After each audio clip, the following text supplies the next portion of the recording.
Buonasera a tutti. Buonasera. Mi presento, sono Elena. Benvenuti a questo evento organizzato in collaborazione tra l'Associazione Sarda Grazia Deledda e il Cineclub Arsenale. Penso che tanti di voi conoscono l'associazione Grazia Deledda, che collabora con l'Arsenale da anni, e anche in questa occasione siamo venuti qua a presentare un evento al quale l'associazione tiene tanto. Ringrazio Gianni Deias, presidente dell'associazione, per avermi dato lo spazio per poter presentare un progetto a cui tenevo, che mi era stato segnalato da alcuni amici, insomma.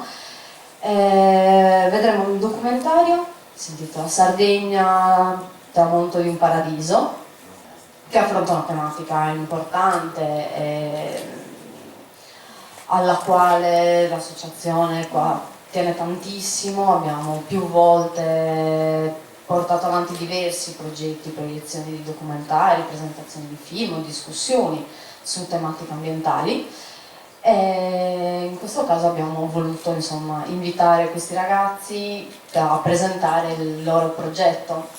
Il documentario è stato fatto di recente, è stato già proposto in Sardegna, sono state già fatte diverse proiezioni, questa è la prima proiezione fuori dalla Sardegna. Lascio la parola al regista Carlo, che vi presenterà un po' il progetto e cosa si tratta. Sì, questa è proprio la prima proiezione che facciamo fuori dalla Sardegna ed è più o meno la 26esima proiezione che facciamo nell'arco di 2 mesi. Ne abbiamo fatte più o meno 4 alla settimana e ci teniamo molto a fare queste proiezioni anche fuori, perché io non sapevo minimamente che ci fossero così tanti sardi comunque in Toscana. Mi sono fatto un'idea oggi e sono felice di incontrarne qua molti. Perché questo vuol dire che comunque c'è un interesse anche quando si va via dalla Sardegna, mentre uno dei problemi è che molti ragazzi che si impegnano in Sardegna alla fine si scoraggiano e se ne vanno, perché trovano una situazione che a volte non può essere cambiata. In realtà mi aspettavo che qualcuno dicesse qualcosa quando lì ha detto il titolo del documentario, Sardegna il tramonto di un paradiso, ovviamente un titolo provocatorio. Noi siamo molto molto ottimisti, perché anche se vedete delle situazioni drammatiche che vanno cambiate, che ci sono, è innegabile, comunque bisogna sempre dare un messaggio di speranza, anche perché comunque c'è la possibilità di cambiare, ma nella stessa Sardegna ci sono delle realtà che danno speranza e noi abbiamo voluto fare questo lavoro, siamo in 7. Normalmente io faccio la presentazione assieme a un'altra ragazza che però adesso non poteva venire, è in Francia, e spieghiamo che noi ad esempio quello che facciamo noi lo può fare qualunque ragazzo. Noi siamo 7 ragazzi che un giorno da perfetti sconosciuti hanno deciso di presentare su internet il loro progetto e poi insomma abbiamo avuto un successo straordinario se consideriamo che eravamo dei perfetti sconosciuti. Ogni proiezione che facciamo, e per questo ringrazio la vostra associazione, è fatta sulla base di un invito. E noi un giorno abbiamo detto sulla nostra pagina Facebook, chi vuole invitarci lo faccia, noi siamo disposti a portare questo documentario ovunque, e così stiamo facendo, così abbiamo fatto finora, portandolo da nord a sud della Sardegna. Oggi iniziamo a portarlo anche fuori dalla Sardegna e lo porteremo anche fuori dall'Italia. E questo lo vogliamo fare perché prima di tutto noi lo facciamo comunque senza richiedere alcun compenso, e questo lo vogliamo fare anche per dimostrare che purtroppo in Sardegna, e questa logica forse è quella che ci rovina, si fa qualcosa in vista di un profitto. Questo è perfetto se il profitto ovviamente poi alla lunga non va a discapito di altri, ma quando quel profitto diventa solo la legge del profitto, che diventa una legge di natura più che altro, che va a penalizzare altre certe realtà, allora ovviamente quel sistema non funziona più. Noi abbiamo voluto fare questa cosa in maniera gratuita per dimostrare che è possibile. Anzi, addirittura, normalmente io questo lo dico alla fine, però addirittura, anche se noi comunque siamo dei videomaker, c'è tra di noi chi è laureato proprio in cinema, questo non è il nostro lavoro. Io sono uno studente di giurisprudenza, la cui ideatrice come me è una studentessa di giurisprudenza che un giorno a lezione ha sentito una docente in un'aula che poteva essere, che più o meno il triplo, contiene il triplo dei posti di questa stanza, ha parlato della situazione di Porto Torres. E su tutti i ragazzi che erano presenti in quell'aula, solo lei, a quanto ne sappiamo, si è interessata e mi ha detto: Carlo, perché non facciamo un video? Poi da un video è diventato un vero e proprio documentario, anche grazie poi agli sviluppi, poi all'evoluzione che ha avuto il progetto.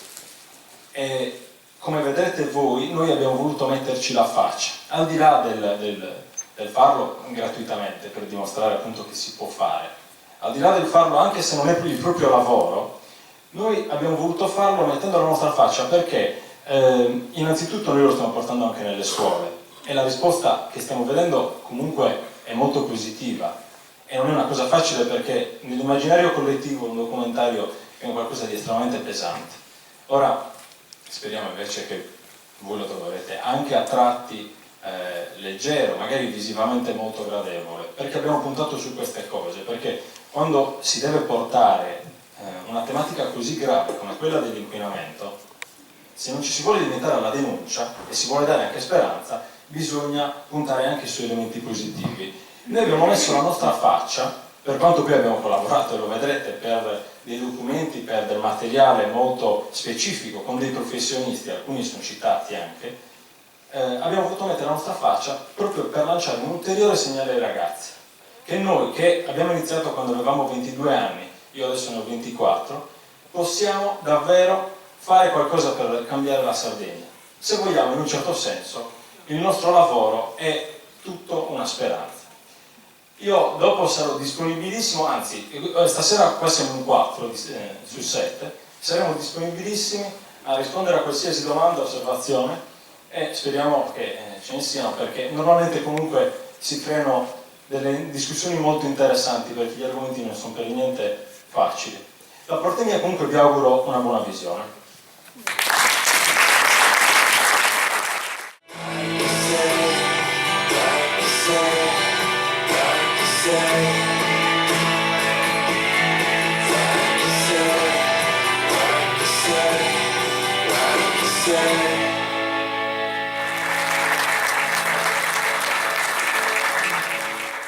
Allora, noi siamo curiosi di sapere se vi è piaciuto, poi se ci sono delle domande, poi in realtà mi stava dicendo Elena che anche tu hai qualche domanda da farci, perché pure lei ovviamente l'ha visto in anticipo. Sì, ho avuto modo di vederlo. Quindi magari partiamo da te. Sì, poi vediamo se qualcuno si sente bene. Sì, vai. Ritorno stranissimo.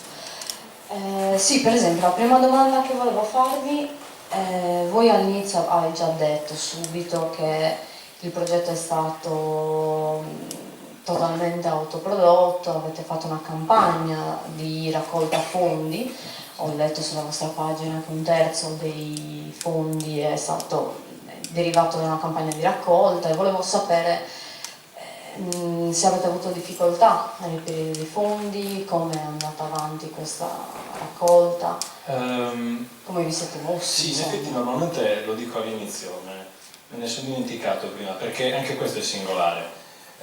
Prima ho detto da perfetti sconosciuti, ecco, questo è ancora più strano quando si va in sostanza a chiedere soldi, perché una buona parte, 2/3 è stata finanziata di tasca nostra, anche perché credevamo che nessuno avrebbe finanziato questo progetto. E poi abbiamo lanciato una campagna di crowdfunding, quindi non proprio non diciamo una vera e propria raccolta fondi, più che altro una raccolta fondi con delle ricompense, ed è andata molto bene. Era della durata inizialmente di 90 giorni, in 40 giorni siamo arrivati al 125% di quanto avevamo chiesto. Quindi anche questo è stato molto positivo, perché è successo sulla base sostanzialmente di un video o di video che abbiamo fatto di una brevissima durata per incuriosire, e le persone poi, sardi ma anche sardi emigrati, hanno deciso di finanziare il nostro progetto. Questa per noi è stata una sorpresa enorme, puoi immaginare. Come mai avete fatto questa scelta? È quella del crowdfunding, sì, della raccolta fondi. Allora, hanno provato a cercare altri finanziamenti? No, ci sono stati proposti dei finanziamenti anche da partiti. No, in realtà un po' rientra nella logica di tutto il lavoro, farlo solo se la gente ci sostiene, cioè nel senso andare a ricercare il sostegno della gente. In realtà forse non potevamo a livello tecnico, non ci abbiamo neanche provato a richiedere finanziamenti dalla regione, no, non ci abbiamo neanche provato, abbiamo detto, bene, se le persone sentono la necessità di fare questa cosa, è un modo anche per coinvolgerle, lanciamo una raccolta fondi e vediamo come va a finire. E in realtà è andata molto bene, questo è molto positivo perché, ripeto, vuol dire che se ti stai fidando di perfetti sconosciuti che non fanno questo come lavoro, vuol dire che il problema è davvero grave e che in realtà c'è da sperare bene, che vuol dire che qualcuno ha voglia di cambiare le cose. C'è qualcuno che ha domande? Innanzitutto. Portiamo il microfono. Io vorrei chiedere una cosa. Chiedo scusa.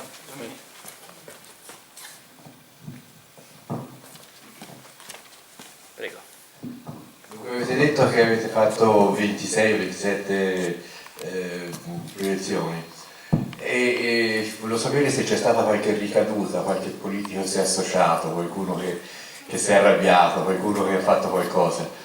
Cioè voi avete fatto moltissimo e gli altri che cosa hanno fatto? Allora, partiamo dai piccoli segnali. I piccoli segnali che io considero positivi sono che molti inviti sono arrivati da assessori, comunque da amministrazioni comunali, e a volte, quando non erano loro a invitarci, senza che fossimo noi a invitare loro, si sono presentati anche in aree in cui questi argomenti sono molto delicati e in cui normalmente disertano, cioè non si fanno vedere. Questo secondo noi è stato positivo ed è stato apprezzato da chi abita proprio in quelle zone, ad esempio parliamo di Iglesias, che è vicina a 4 degli argomenti di cui parliamo. E questo in realtà, nell'ottica di come è andato finora, a noi ha fatto ben sperare, perché normalmente ci è stato detto dove andavamo, oh cavolo, sono venuti questa volta, normalmente non vengono mai. Quindi questo è positivo. È negativo per le volte precedenti, ma è molto positivo per questa. Allora, qualcuno che ha provato a cavalcare quest'onda, tra virgolette, perché comunque diciamo che in Sardegna si scrivono articoli abbastanza frequentemente su queste proiezioni, potete immaginare 4 volte alla settimana, anche solo per dire che c'è la proiezione qualcuno ne parla.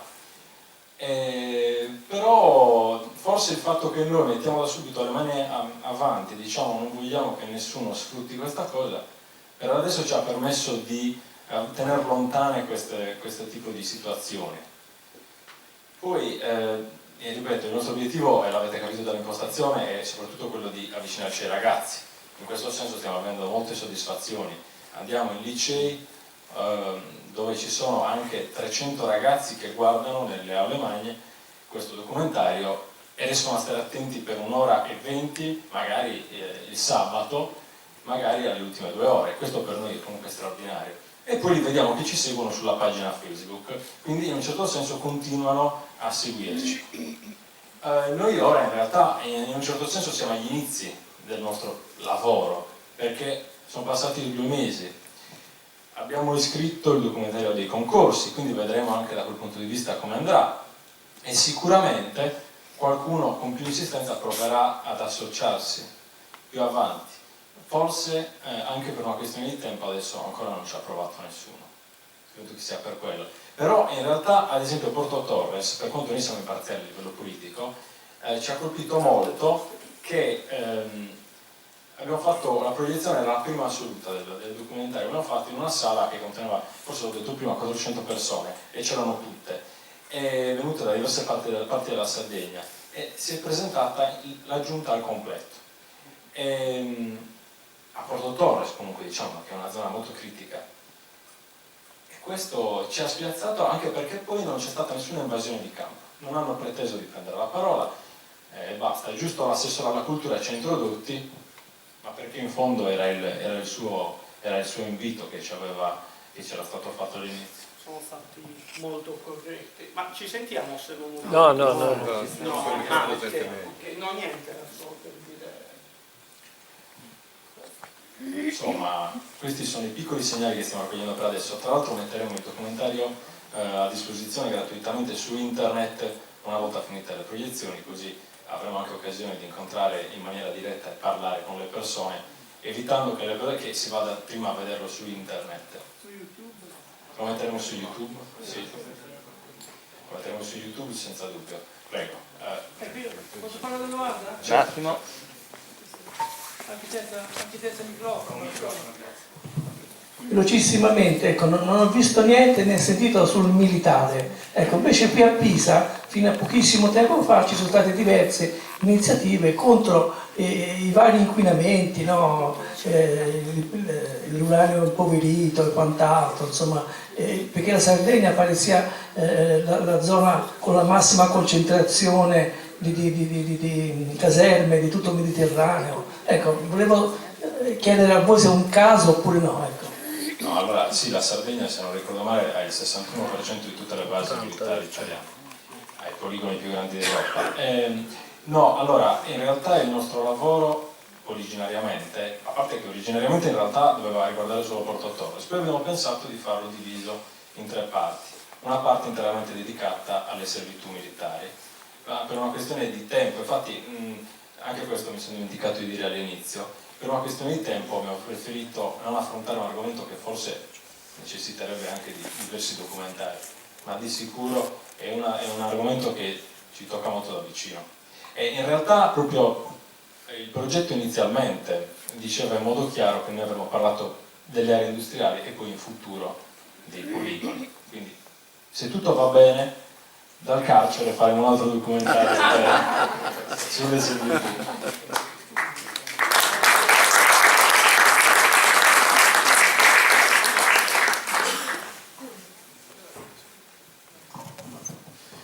Non avete minimamente parlato di Ottana, come mai? Anche perché in questi giorni c'è una battaglia degli operai che hanno lavorato fino a qualche anno fa per il riconoscimento di una malattia lavorativa. Sì, no, anche questa è una domanda. Questa domanda ci è stata fatta soprattutto alla seconda proiezione che abbiamo fatto a Bolotana, che è lì. E infatti è stata la prima proiezione in cui abbiamo ricevuto diciamo delle critiche e c'era molta tensione, anche perché alla proiezione c'erano degli operai dell'inceneritore a 20 km o a 10 km, non ricordo, e c'è stata fatta questa domanda. In realtà Ottana, noi abbiamo voluto parlare più che altro dei siti di interesse nazionale perché è più facile avere i dati, per quanto poi non si diffondano bene, e del caso dell'inceneritore che non rientra in un sito di interesse nazionale perché probabilmente ne verrà costruito uno a Sassari. Il caso di Ottana contiamo di approfondirlo separatamente. Non è una cosa su cui eravamo minimamente in grado di informarci nel modo corretto, abbiamo preferito non affrontarla neanche con una sintesi, non sarebbe stato neanche onesto da parte nostra, ma lo faremo, quella è l'intenzione sempre dal carcere in futuro. Le arance. Portate le arance, dice però.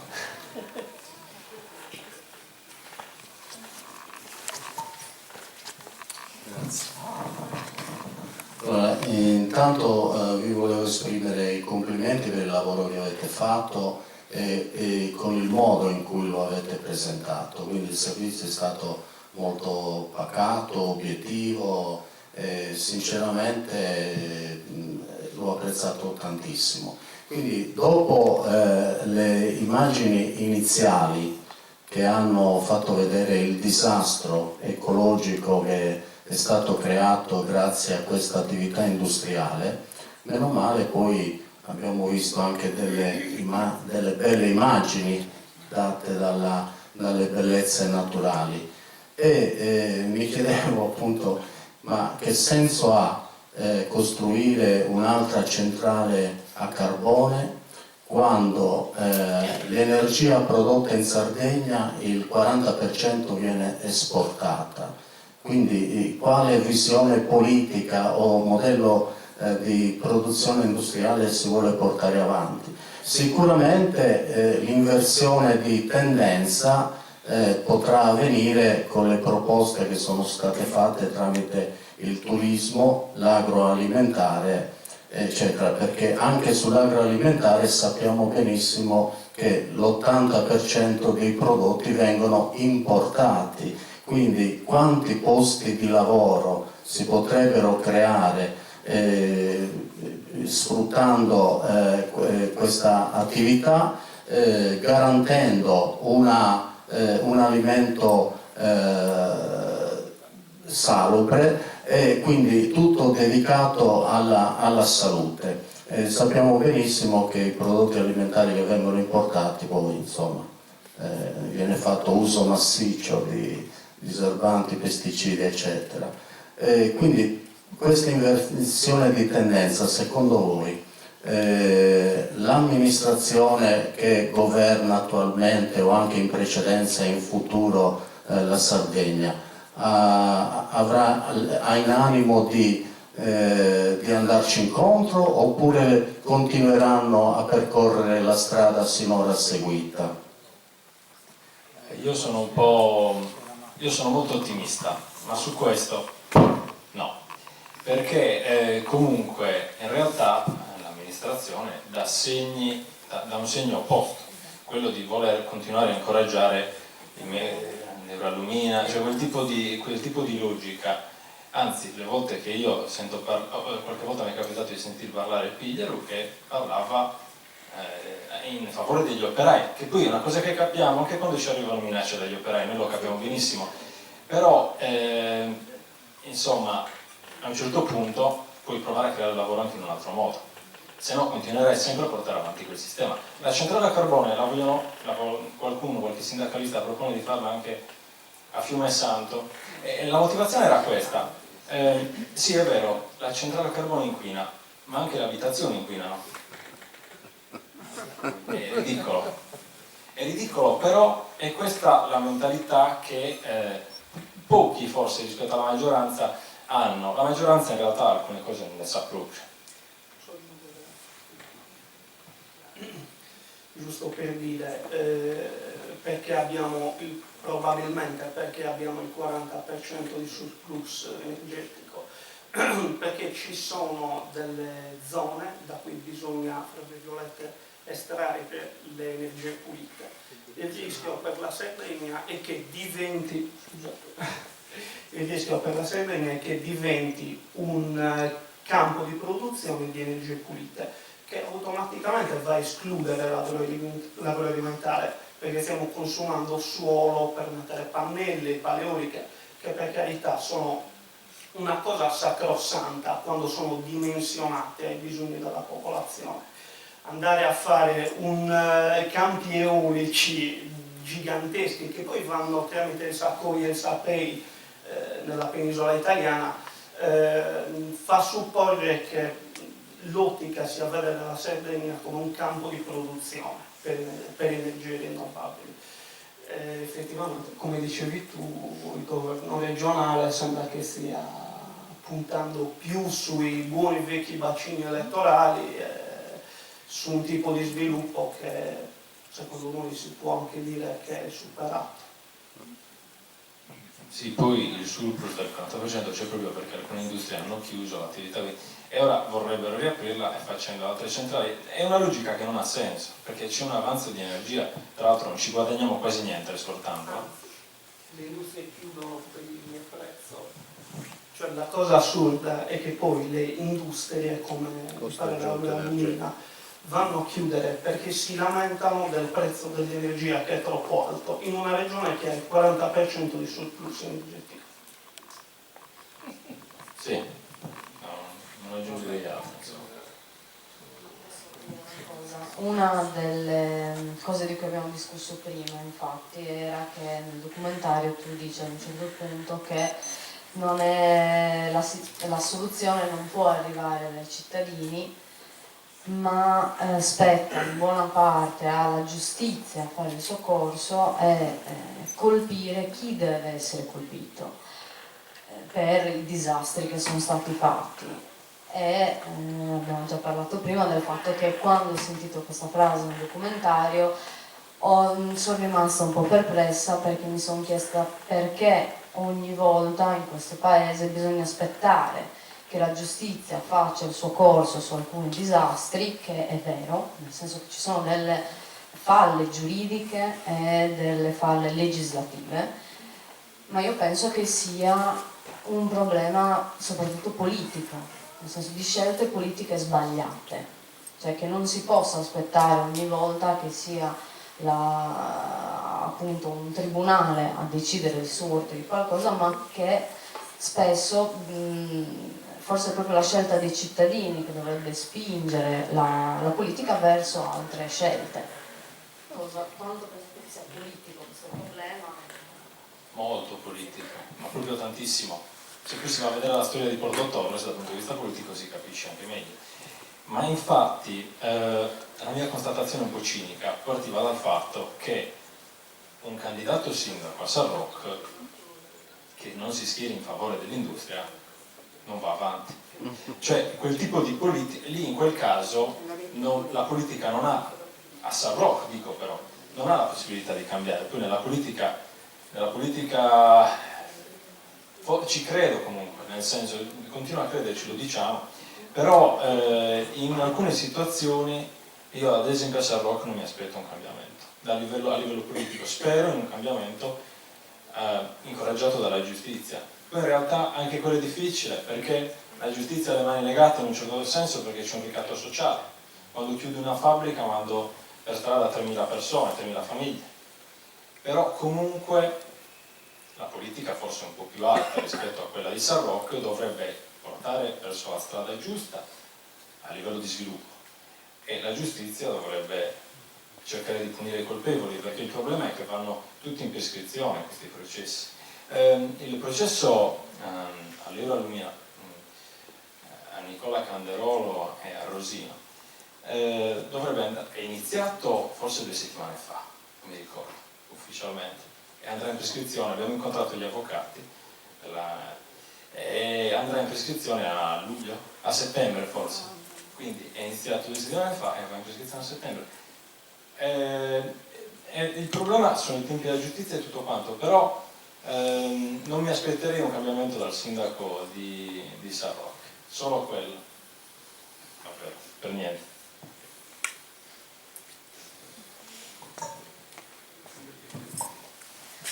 Allora, intanto complimenti per questo documentario fatto veramente bene. La mia domanda è questa: che cosa vi aspettate dalle persone, dai sardi ovviamente, soprattutto dai sardi, e che cosa proponete? Io sono molto scettica per quanto riguarda la risposta da parte dei sardi, perché dunque io è dal 76 che sono a Pisa, ma sono di Castelzardo, e quindi sono venuta via quando già, diciamo, la petrolchimica cominciava a dare segni di, cioè non solo di sconforto, ma insomma di fallimento, e già quando prima che io venissi via c'era una percentuale altissima di persone a Castelzardo che morivano di tumore. Mi ricordo che appunto già all'inizio degli anni 70 c'era il nostro medico Condotto che parlava sempre appunto del fatto che la zona industriale di Porto Torres aveva rovinato la salute dei cittadini. Ora, questo io continuo a vederlo ancora adesso c'è una percentuale altissima di persone che muoiono di tumore, cioè Castelzardo è in una posizione poi molto particolare perché cioè, i venti dominanti sono quelli da ovest e quindi quando la zona industriale era in attività ovviamente tutta la porcheria che veniva fuori dai fumaioli arrivava per prima, sicuramente colpiva per prima nel Golfo dell'Asinara il promontorio di Castelzardo, e poi, essendo una zona ovviamente di pescatori,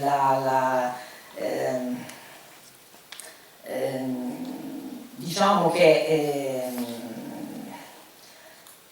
cioè il succo della questione è questa: io finora ho sentito solo esclusivamente lamentele, cioè mi sembra che noi sardi in generale, ora io probabilmente non sono fatta così, però in generale i sardi sono molto fatalisti e in questo fatalismo spesso rasentano l'indolenza. Quindi ecco, in questa situazione così drammatica, perché la situazione è veramente drammatica,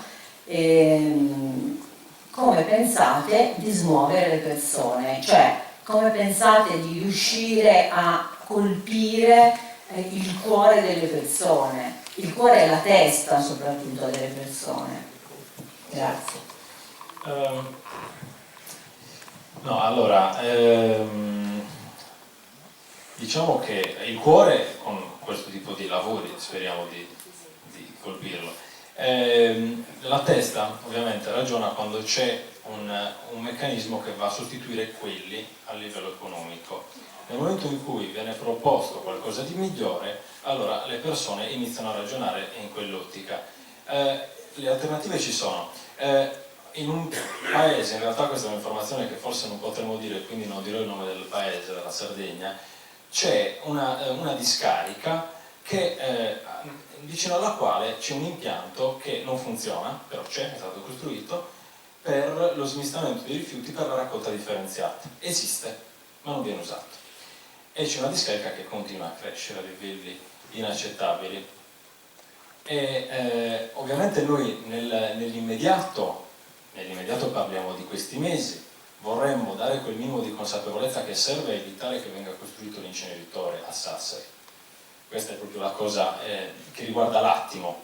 Per quel lavoro sul cambio della mentalità sicuramente serve molto più tempo, ma in realtà servirebbe che qualche imprenditore sardo tiri fuori il coraggio di investire un po' di più in Sardegna, perché quando ci sono delle strutture che potrebbero essere utilizzate ma non c'è nessuno che ha il coraggio di metterci i soldi, la politica non incoraggia gli imprenditori e gli imprenditori non tirano fuori il coraggio. Ma se funzionasse ad esempio quel sistema lì, magari dalla discarica qualche rifiuto verrebbe portato verso la raccolta differenziata e lavorerebbero 5 persone, 6 persone, sarebbe già un cambio di mentalità per 6 famiglie, anche perché comunque l'inceneritore di cui abbiamo parlato dà lavoro a 38 persone, che non sono tantissime, tutto sommato, quindi, però sono molto feroci, quindi davvero si potrebbe cambiare anche dal basso, partendo, noi crediamo nella raccolta differenziata, ma lo diciamo perché a Sassari si fa malissimo, quindi basterebbe provare a investire un po' di più in quella. Io in realtà però non credo che serva dire che i sardi sono fatalisti, anzi la vedo una cosa molto controproducente, e dire che sono disfattisti soprattutto perché credo che si crei un meccanismo per cui ci si autoconvince che allora siamo davvero disfattisti e si va a alimentare quel concetto. Indolenti ho detto, non disfattisti. Fatalisti, indolenti, comunque secondo me c'è qualcuno che lo è, e sono quelli che si vedono magari sempre, perché sono quelli più aggressivi, però insomma, ci siamo anche noi che non siamo indolenti. E come noi in realtà in ogni paese in cui andiamo conosciamo tantissima gente, infatti ognuno, però capita che chiediamo a molti, ma scusate, ma perché non vi unite con gli altri? E ognuno non sa dell'altro. Cioè, questi sono problemi logistici, cioè sono problemi molto banali. Non so, sicuramente non è un problema che si risolve con un documentario, però noi vogliamo provare a iniziare da questo. Io volevo farvi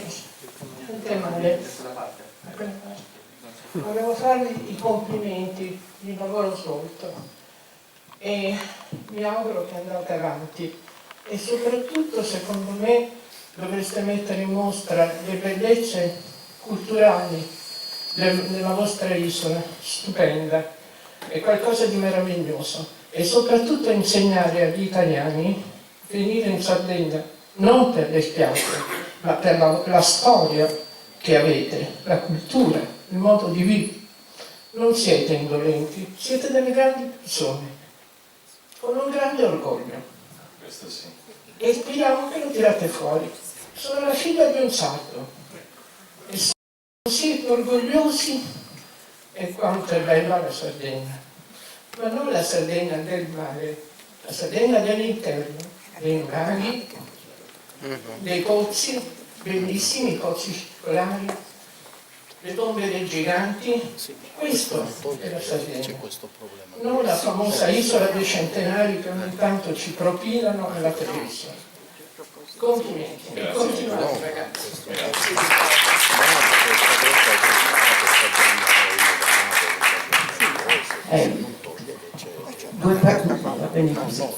Due parole, intanto anch'io mi complimento con voi, io sono sarda e mi ha fatto piacere che dei giovani come voi abbiano preso questa iniziativa e con tanta passione, senza indolenza appunto.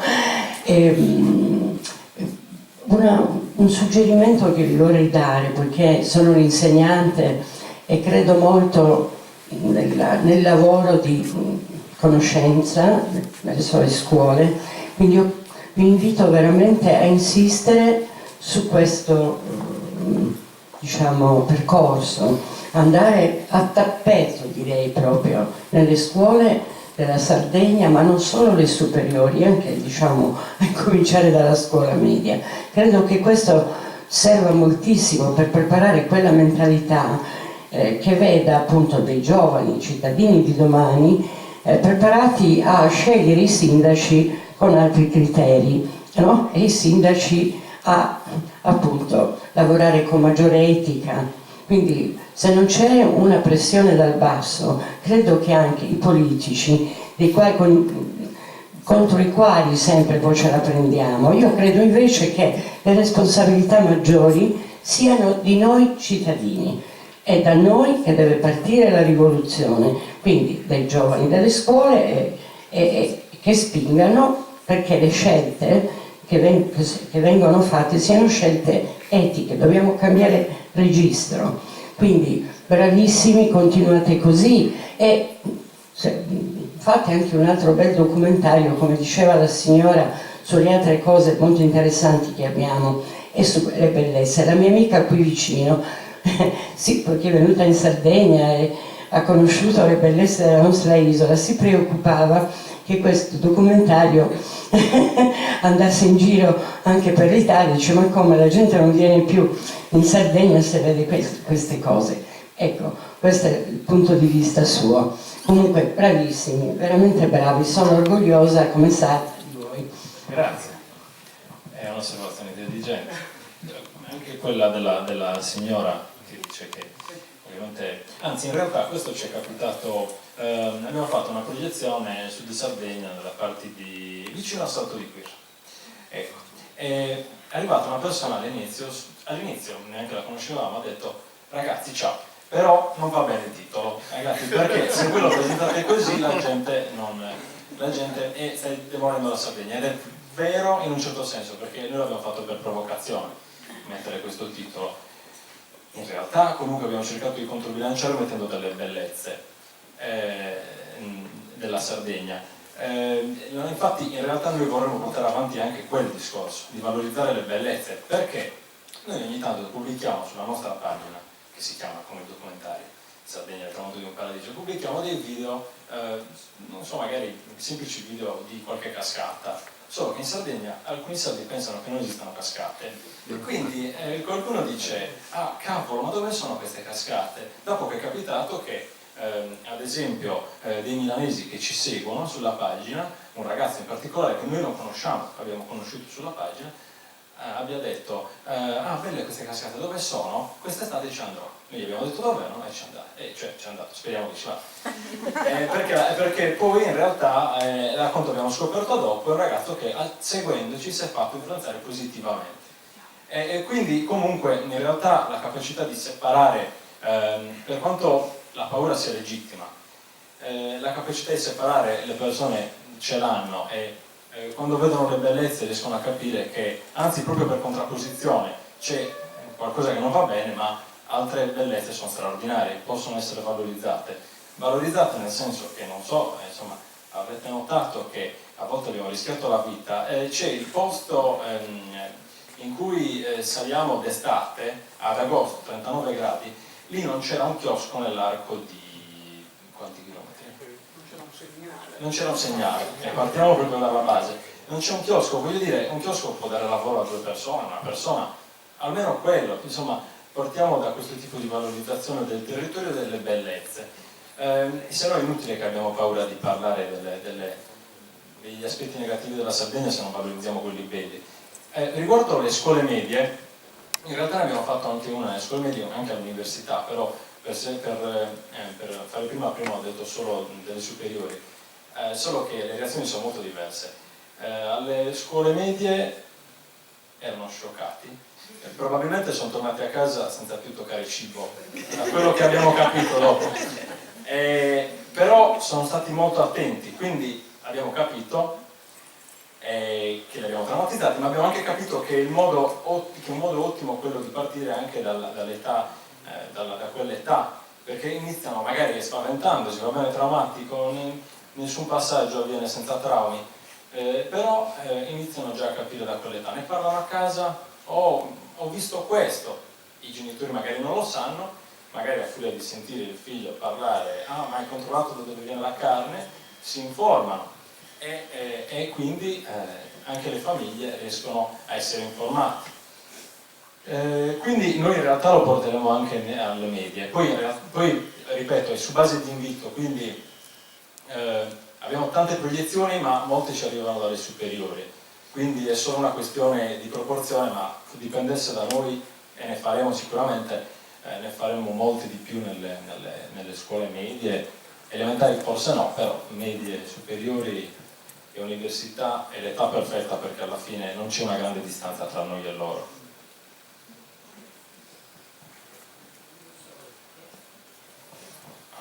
Scusate, ma ci tengo a questa cosa qui vostra.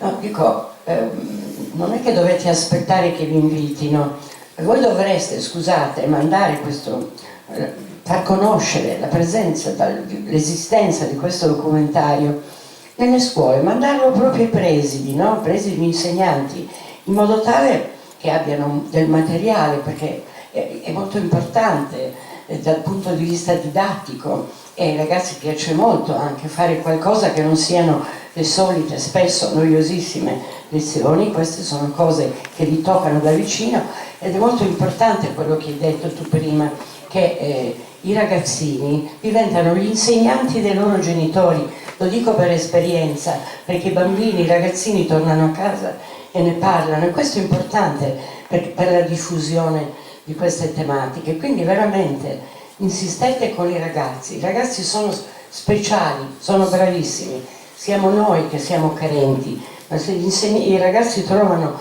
degli insegnanti che li sanno motivare, fanno loro la rivoluzione, ci dobbiamo credere e basta.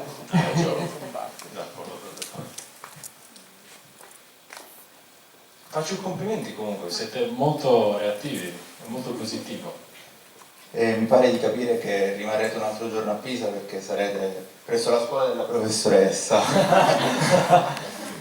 No, vi volevo chiedere piuttosto come avete approcciato, diciamo, questo progetto rispetto a quelli che sono invece i vostri studi universitari. Mi pare che appunto dicevi che tu studi giurisprudenza. Io sono all'ultimo anno di giurisprudenza, sì. Probabilmente mi sarei laureato molto prima, ancora non mi sono laureato infatti, se avessi dedicato più tempo allo studio che a questo, per quanto poi lo studio è sempre stato presente contemporaneamente. Però questo, non essendo il nostro lavoro, l'abbiamo gestito in maniera forse anche più contorta, più complessa, per quanto poi il risultato ci ha soddisfatti molto, però è stato difficile. Tra di noi, ad esempio, lei si è laureata da poco, lei ha partecipato, lei è un'altra, non sto indicando a caso, lei è un'altra del nostro gruppo, si è laureata da poco, per tutta la durata del documentario, ha alternato lo studio con questo progetto, lui lavora. Il punto è questo, infatti in realtà il segnale più importante che vorremmo mandare è che io ho fatto la regia e non sono regista. Loro hanno fatto da videomaker quando prima magari sapevano solo qualche cosa basilare. Non è il nostro lavoro e lo possono fare con un po' di impegno tutti i ragazzi. Va bene, certo, magari sacrifichi 6 mesi di studio, magari ne sacrifichi un anno, però a me piace pensare che ho fatto qualcosa per la Sardegna, non voglio essere retorico, ma almeno avrò la consolazione che ho iniziato a fare qualcosa per la Sardegna, anche forse troppo tardi rispetto a quello che avrei potuto fare prima dei 22 anni. Bravo.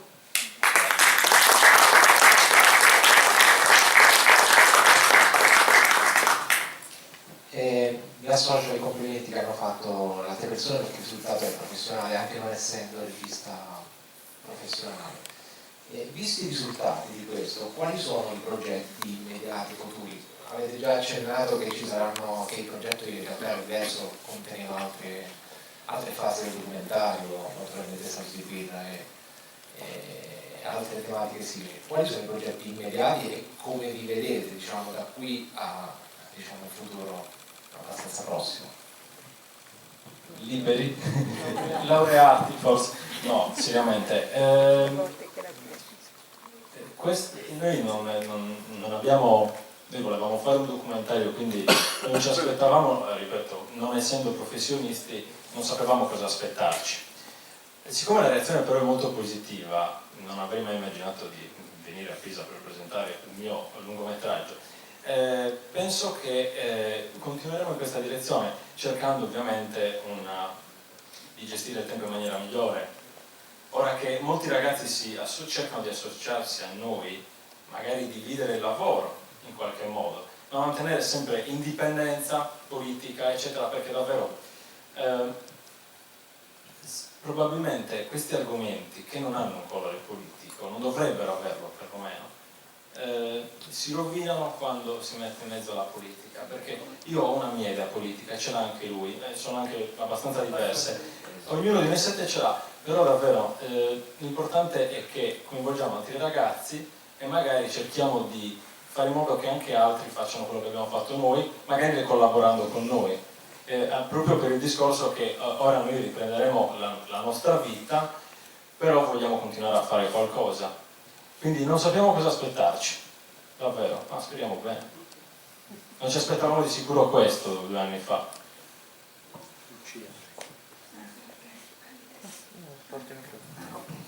Sì, anche io naturalmente mi associo ai complimenti, è stato un documentario veramente che ho molto apprezzato.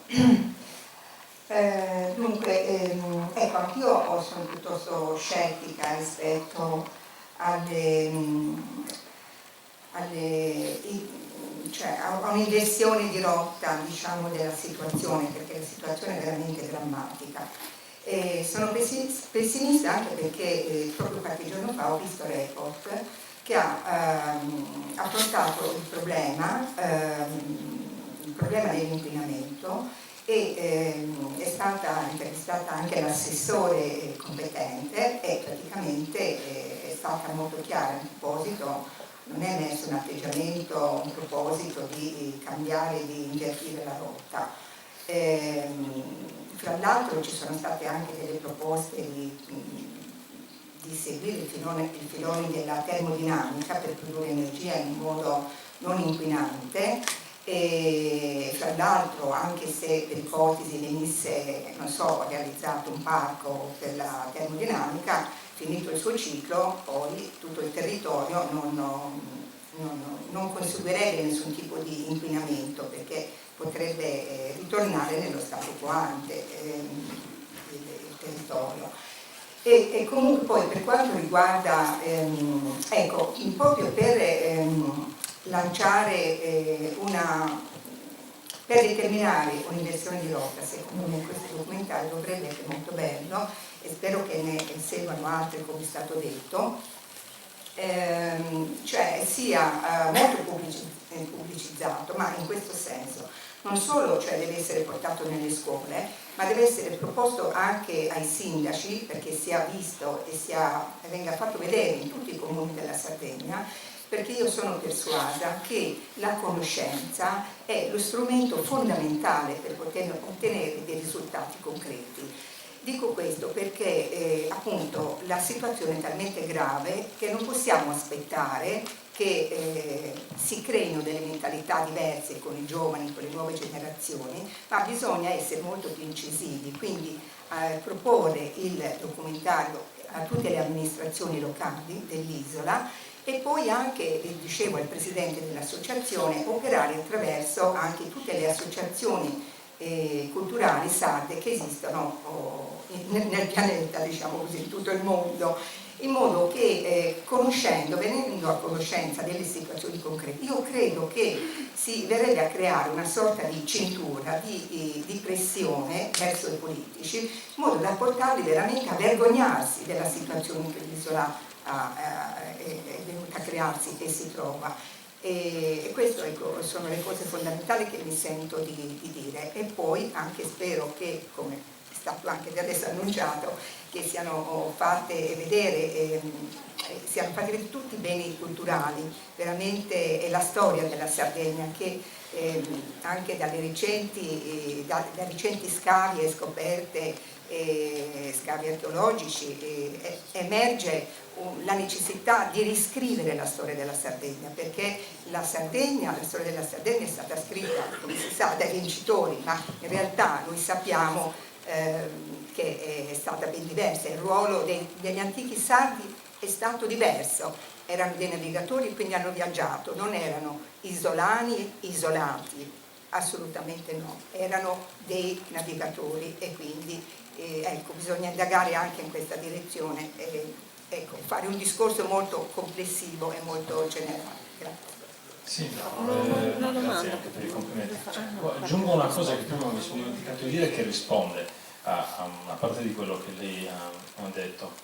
Secondo me, e in questo cerco di essere più logico che istintuale, secondo me comunque a un certo punto l'inversione di rotta ci sarà a prescindere, è triste da dire, però ci sarà a prescindere, perché le industrie falliranno. E a Porto Torres questo è già successo, la Chimica Verde, che è una nuova idea, sta già fallendo, è nata fallita. Non parliamo del Sulcis, l'unica che realmente regge è la Saras, però a un certo punto, forse anche solo per il fallimento, alla fine un cambiamento di rotta ci sarà per forza. È triste che si arrivi a questo per necessità, perché non si può fare altrimenti, però comunque in un modo o nell'altro finirà. C'è un modo di dire, credo, che ho letto da poco, no, non è in sassarese, che l'età della pietra non è finita quando sono finite le pietre, ed è giustissimo, però comunque in un certo senso, vedendo quello che è successo a Porto Torres, probabilmente accadrà, che quello che è successo, che sta succedendo anche a Ottana, probabilmente se dovesse accadere anche nel resto della Sardegna, un cambiamento ci sarà per forza e sarà richiesto. Poi per la questione culturale siamo d'accordissimo. Qualcun altro prima ha parlato dei nuraghi, ma i nuraghi ne abbiamo tantissimi e non sono valorizzati.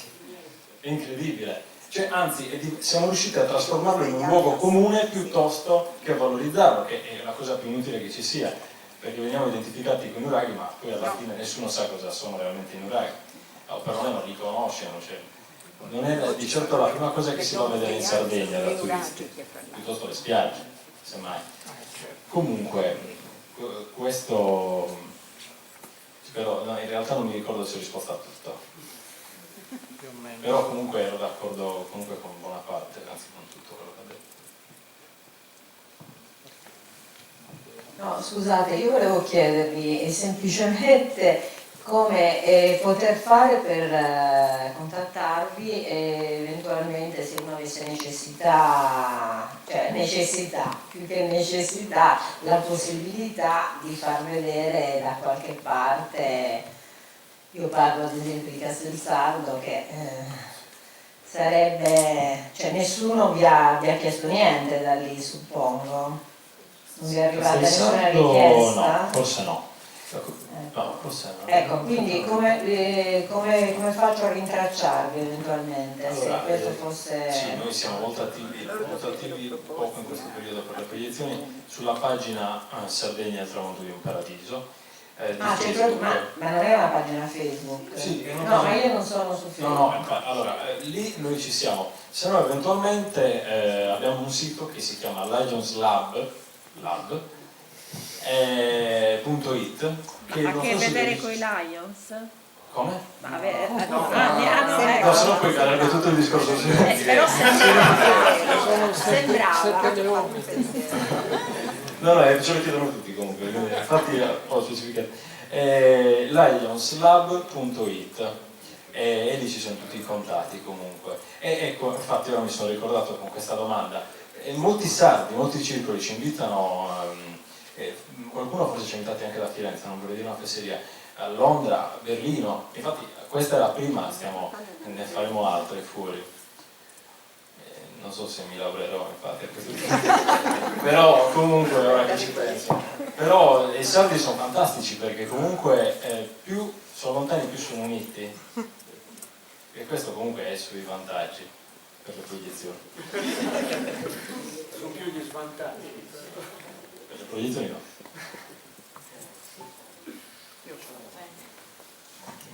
Quando avete progettato il vostro documentario, avete fatto una scelta del vostro linguaggio, probabilmente, al di là della scelta di rimetterci la faccia. Avete sparato nel mucchio non sapendo quale sarebbe stato il vostro pubblico, o è stata una scelta precisa, mirata? E secondo, alla luce delle risposte che avete avuto nelle proiezioni in Sardegna e quelle che avrete fuori, mi auguro, pensate che cambierete il vostro taglio, che sembra quello più di un servizio che di un documentario di indagine, o di un documentario un po' più d'avanguardia rispetto a quelli che vengono proposti oggi? Allora, come mi ha fatto notare un altro del nostro gruppo, noi siamo molto seguiti da una certa fascia d'età su internet, ma le persone che troviamo alle proiezioni sono normalmente diverse. Chi ci segue su internet, ed è il target a cui facevamo riferimento inizialmente, è un pubblico che va dai 25 ai 34 anni, che è più o meno il 40% del pubblico che ci segue, il pubblico maggiore. Quindi la scelta del linguaggio non è stata per niente casuale, anche perché bene o male è il pubblico che si avvicina di più a noi, quindi parlare in modo naturale di come parleremmo noi era la cosa che poteva più rivolgersi a quel tipo di pubblico che ci segue. Però alle proiezioni purtroppo, a parte, diciamo che non è la norma, troviamo a volte dei sedicenni che devono andare via prima perché devono andare a casa, perché i genitori gli dicono guarda devi tornare a casa, ma sono rarità in proiezioni pubbliche. Troviamo delle persone magari molto più adulte che in realtà magari già conoscono i problemi. No, questo non sempre in realtà, non sempre, perché sennò sarebbe un fallimento.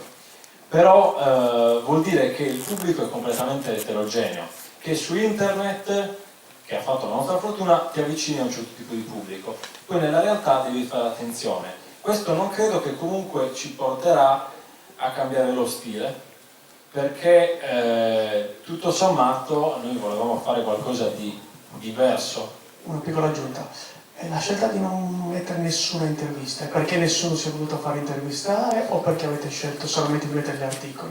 Allora, ci sono due modi, uno molto realista di rispondere, l'altro in realtà l'ho detto all'inizio, che è quello di mettere la nostra faccia per dare il segnale che non per forza c'è sempre il professore, che qui ha collaborato con noi separatamente, i vari professori, che deve comparire, che crea un distacco poi a seconda del pubblico, perché un sedicenne trova strano, insolito vedere un ragazzo poco più grande di lui che parla di qualcosa, mai di cose troppo specifiche perché sarebbe stato da presuntuosi, ma di dati. Poi io, studiando giurisprudenza, la parte giuridica assieme all'altra ragazza l'abbiamo curata in maniera abbastanza tranquilla, era qualcosa che sapevamo fare.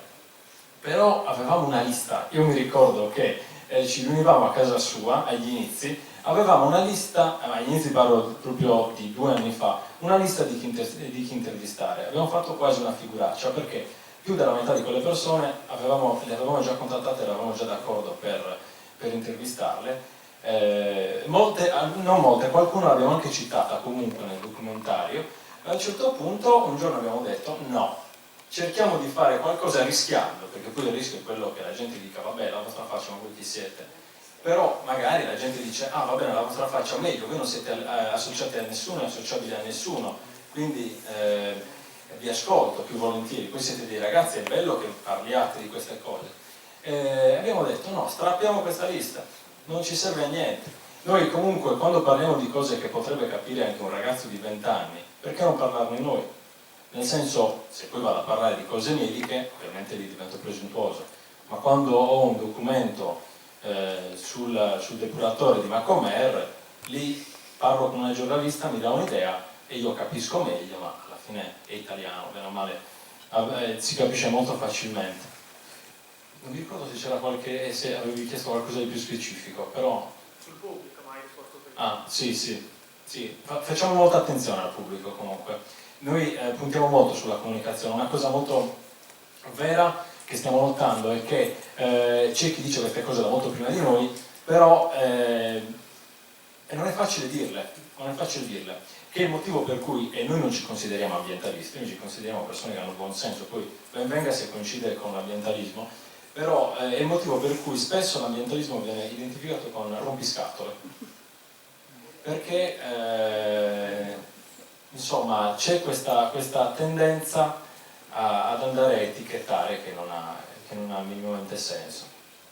Quindi insomma la questione comunicativa è molto delicata e noi la stiamo curando con molta attenzione, anche se pure in questo siamo non professionisti. Bella domanda comunque.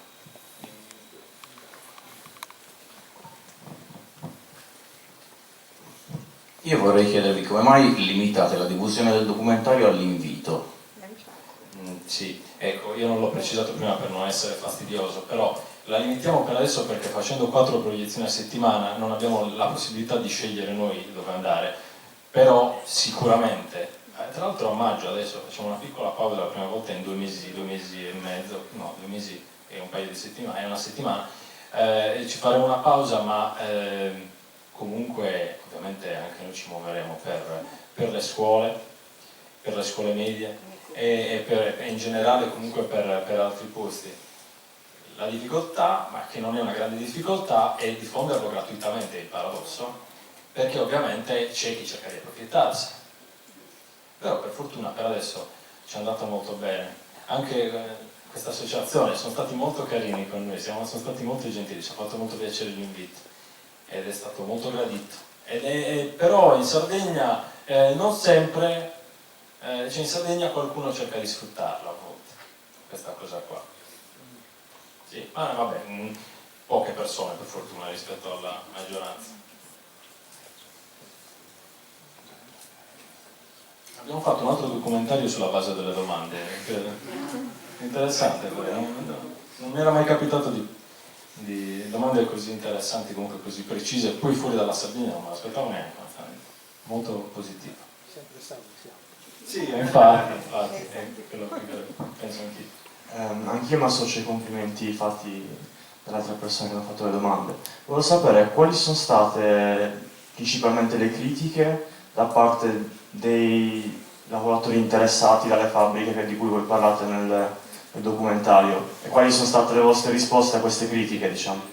Sì, fanno sorridere alcune. Quando abbiamo fatto la proiezione a Bologna, che è quella famosa proiezione di cui parlavo prima, è capitata la fortuna straordinaria di fare tutta la cena con degli operai dell'inceneritore che erano molto ansiosi di dire le loro teorie e ad esempio le diossine non vengono dall'inceneritore, vengono solo dagli incendi d'estate e poi in realtà i controlli sono molto frequenti, tantissimo, non riescono a respirare loro che ci lavorano, da quanto sono frequenti i controlli. Si tende molto a coprire, però c'è un certo livello di furbizia perché quando eravamo in fase di realizzazione c'erano molte minacce. Non è una cosa che diciamo tranquillamente perché non vogliamo passare per le vittime, poi gli operai li capiamo anche, alcuni li conosciamo proprio a livello di amicizia. Però a un certo punto, quando abbiamo iniziato a diffondere il documentario, niente. Vogliono parlare, anzi, vogliono dirci la loro.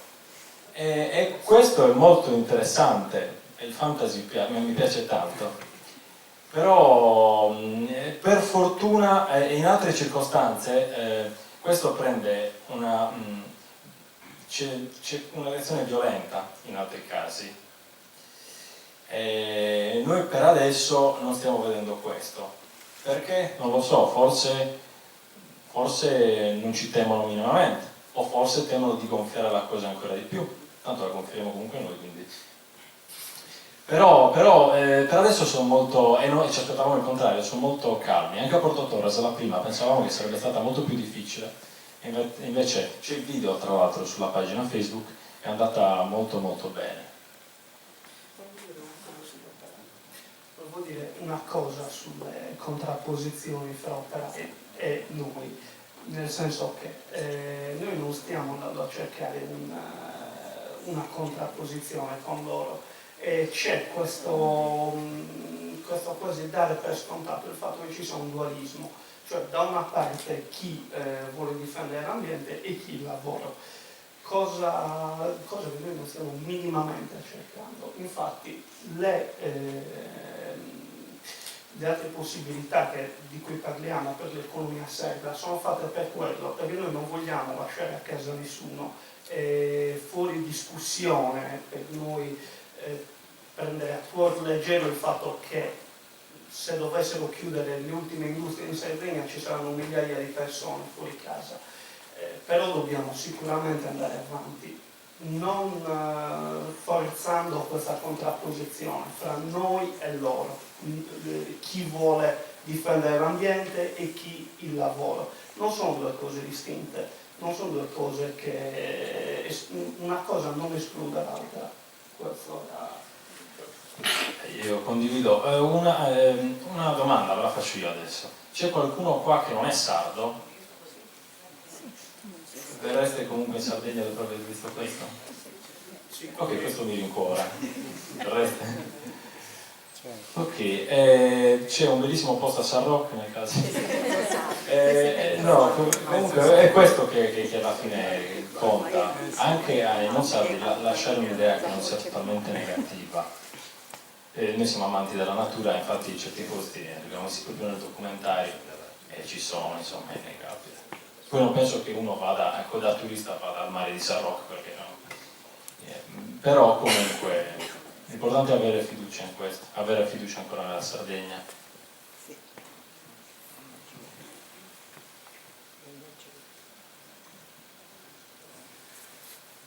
Ok. Scusi, un'ultima domanda. Ma alla regione avete pensato di mandarlo? Sì. Avete proposto alla regione la visione di questo documentario? Invece è stata fatta questa domanda un'altra volta. Perché la regione chiaramente ha un potere certo proprio nella scelta dello sviluppo economico, delle modalità, eccetera. Allora, secondo me oddio, questo non conta, il secondo me non contano, secondo me non verrebbe preso in considerazione. Non abbiamo avuto il tempo banalmente di prendere in considerazione queste ipotesi. Io poi non ci avrei neanche pensato, onestamente, perché non mi aspetterei una reazione, no? Io penso che queste cose le sappia già la regione e non ha bisogno di un documentario, però sì, probabilmente penseremo se mandarlo o no, non ci abbiamo pensato finora. Il problema è quello. Sì, chiaramente lo so che loro lo sanno, ma per capire la reazione, a cui vanno incontro, perché se questo documentario viene diffuso, quindi è chiaro che la gente viene a conoscere, perché determinate azioni politiche si pongono anche presupponendo la non conoscenza di certe situazioni, e proprio sapendo appunto che c'è questo documentario a giro, è chiaro che potrebbe essere molto interessante. In questo senso lo dicevo. Nel momento in cui magari il documentario dovesse avere, adesso siamo agli inizi, molta più risonanza, molto più successo, dubito che comunque arriverebbe una risposta alla regione, si potrebbe provare a inviarlo e chiedere e dire pubblicamente: abbiamo inviato questo documentario, vediamo cosa dice la regione. Non penso comunque che risponderebbero. Però comunque questo non vuol dire niente, è un'ottima idea cercare di vedere cosa farebbero messi alle strette, tra virgolette, i politici, vedere che reazione avrebbero. Sì, è così detto. Hai detto bene. Ok, se non ci sono altre domande comunque potete seguirci sulla pagina, noi siamo sempre lì. No, sempre lì no. così potrete vedere anche l'evoluzione degli altri progetti.